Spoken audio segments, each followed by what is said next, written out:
오늘 묵상할 말씀은 요한복음 2장 1절에서 12절 말씀으로 가나의 혼인잔치에 대해서 보겠습니다. 첫 번째, 마리아의 믿음에 대해서 봅니다. 사흘째 되는 날에 갈릴리 가나에 혼인잔치가 있었다.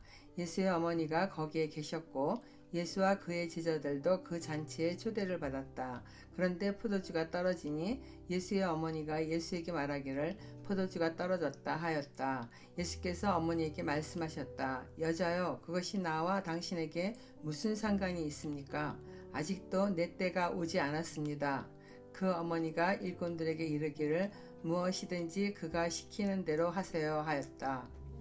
사흘째 되는 날이라 하면 빌립과 나다나엘이 예수님을 쫓게 된 날로 두 밤이 지난 다음 날일 수도 있으며 혹은 그렇지 않을 수도 있는데, 그것은 유대인들은 숫자에 하나님의 의도나 계획을 함축시켜 놓았기 때문입니다. 그러한 숫자의 의미를 유대인들은 잘 알고 있습니다. 사도 요한은 계시록을 기록하면서도 숫자가 상징하는 의미를 담아 말씀을 축약하여 기록한 것이 여러 개이므로 요한복음에서도 자주 사용하는 이튿날이나 사흘째 되는 날이 정확한 시간의 개념이 아니고 그 숫자가 상징하는 의미를 문장으로 축약하기 위하여 썼을 가능성도 있다고 봅니다. 유대인들은 숫자 2를 하나님의 유일성이나 창조의 첫째 날 등 일치하는 또는 절대적인 것을 상징합니다. 2는 빛과 어둠이 나뉘고 남녀가 둘로 창조된 것처럼 나눔, 분리들을 상징하고요. 3은 삼위일체 하나님 또는 예수님의 세 가지 직분이 왕으로 오신 예수님이며 또 대사장이시고 선지자를 상징하잖아요. 그러기에 3이나 7은 완전수로 보기도 합니다. 4는 땅의 사방을 말하는데 즉 동서남북을 의미합니다. 5는 4에 하나님을 뜻하는 2를 더한 것으로 하나님의 은혜, 축복으로 봅니다. 다윗이 골리앗과 싸울 때도 5개의 돌을 취하여 이기지 않았습니까? 하나님의 은혜라고 봅니다. 6은 주로 완전수 7에서 1의 상징인 하나님이 빠진 것으로 보아 사탄을 상징하는 숫자로 반역하는 것 또는 불완전한 것을 뜻하기도 합니다. 요한계시록 13장 18절에 짐승의 수에 대하여 666이라고 하잖아요. 이러한 숫자의 상징을 이렇게 6이 사탄의 숫자를 상징하기 때문입니다. 이처럼 숫자마다 상징하는 의미가 있어 본문의 사흘째 되는 날도 예수님이 처음 이적을 행하신 것을 더욱 나타내기 위한 수라고 주장하는 사람들도 있습니다. 본문을 이해하는 데에는 딱히 중요하지 않다고 생각되는데 학자들의 주장하는 바가 달라 이렇게 실어 보았습니다. 사도 요한의 글의 또 다른 특징은 자신의 이름뿐 아니라 예수의 육신의 어머니 마리아의 이름을 드러내어 기록한 것이 없다는 것입니다. 본문에서도 예수의 어머니라고만 기록한 것을 볼 수 있습니다. 사흘째 되던 날 예수의 어머니가 갈릴리 가나의 혼인잔치에 참석하였고 예수님과 그의 제자들도 그 잔치에 초대되었습니다. 그런데 잔치에 포도주가 떨어지니 예수의 어머니는 예수님께 포도주가 떨어졌다고 말합니다. 예수님은 여자여, 그것이 나와 당신에게 무슨 상관이 있습니까? 아직 내 때가 오지 않았습니다 라고 대답하십니다.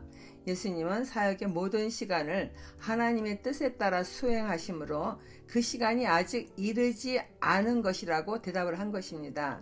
예수님의 시간표는 모두가 하나님보다 앞서거나 뒤로 물러서는 일 없이 하나님의 뜻을 따라 지켜나가시는 것을 성경을 통해 우리가 알 수 있지 않습니까?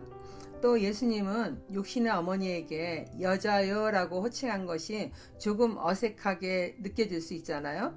그러나 여자여라는 헬라어 기네는 여자를 하대하는 말이 아니고 여자에 대한 존칭 호격입니다.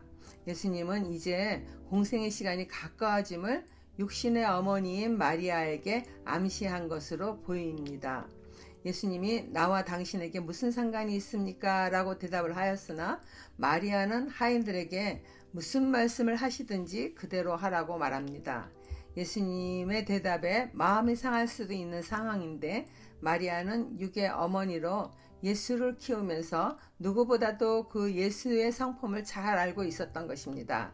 그러나 자신이 어머니라는 권리를 주장하지 않고 그리스도 예수님이 하시는 대로 행하는 것이 가장 좋은 길임을 믿음으로 하인들에게도 무엇이든지 시키는 대로 하라 지시합니다. 마리아는 이 혼인잔치의 책임을 맡은 자인 것으로 보이기에 이러한 예기치 못한 상황에서 아들 예수께 계속 요청할 수도 있는 급박한 상황이었지만은 모든 것을 예수님께 맡길 뿐입니다. 적용 질문입니다. 급박한 위기 상황에서 예수님만을 의지하는 믿음이 있습니까?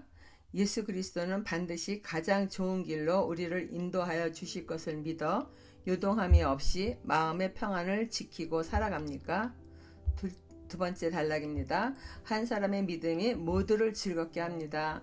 그런데 유대 사람의 정결 예법을 따라 거기에는 돌로 만든 물 항아리 6이 놓여 있었는데 그것은 물 두세 동이들이 항아리였다. 예수께서 일꾼들에게 말씀하셨다. 이 항아리에 물을 채워라. 그래서 그들은 항아리마다 물을 가득 채웠다. 예수께서 그들에게 말씀하시기를 이제는 떠서 잔치를 맡은 이에게 가져다 주어라 하시니 그들이 그대로 하였다. 잔치를 맡은 이는 포도주로 변한 물을 맛보고 그것이 어디에서 났는지 알지 못하였으나 물을 떠온 일꾼들은 알았다. 그래서 잔치를 맡은 이는 신랑을 불러서 그에게 말하기를 누구든지 먼저 좋은 포도주를 내놓고 손님들이 취한 뒤에 덜 좋은 것을 내놓는데 그대는 이렇게 좋은 포도주를 지금까지 남겨두었구려 하였다.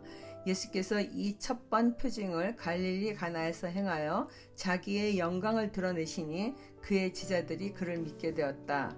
이 일이 있은 뒤에 예수께서는 그의 어머니와 형제들과 제자들과 함께 가버나움에 내려가셔서 거기에 며칠 동안 머물러 계셨다.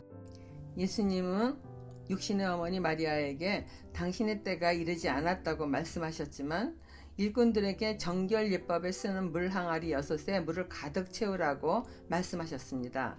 일꾼들도 마리아의 말을 기억해서인지 예수님의 말씀을 따라 그대로 순종합니다. 항아리마다 물을 채우자 이제 떠서 잔치를 맡은 이에게 가져다 주라 하시니 일꾼들은 왜 물을 갖다 주냐고 투덜거리는 사람 없이 그대로 행합니다. 그리고 가져다 준 물은 어느새 포도주로 변하여 잔치를 맡은 이는 신랑을 불러서 누구든지 먼저 좋은 포도주를 내놓고 손님들이 취한 뒤에 덜 좋은 것을 내놓는데 그대는 이렇게 좋은 포도주를 지금까지 남겨두었다고 칭찬을 합니다.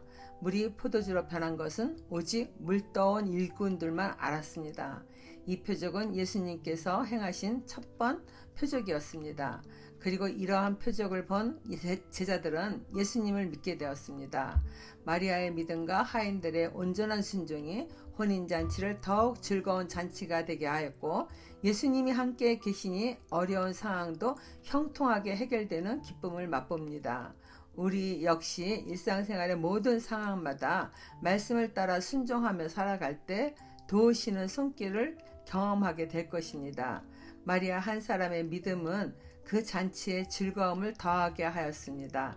곤란한 상황이 벌어졌을 뻔했는데 그곳에 예수님이 계시니 위기가 순조롭게 해결된 것입니다. 누구나 예수님과 함께 동행하는 사람에게는 이러한 은혜를 맛볼 수 있을 것입니다. 적용 질문입니다. 내게 베풀어 주신 예수님의 표적이 있습니까? 그것은 어떤 표적이었나요? 요즘 나는 어떤 결핍의 문제로 힘들어합니까?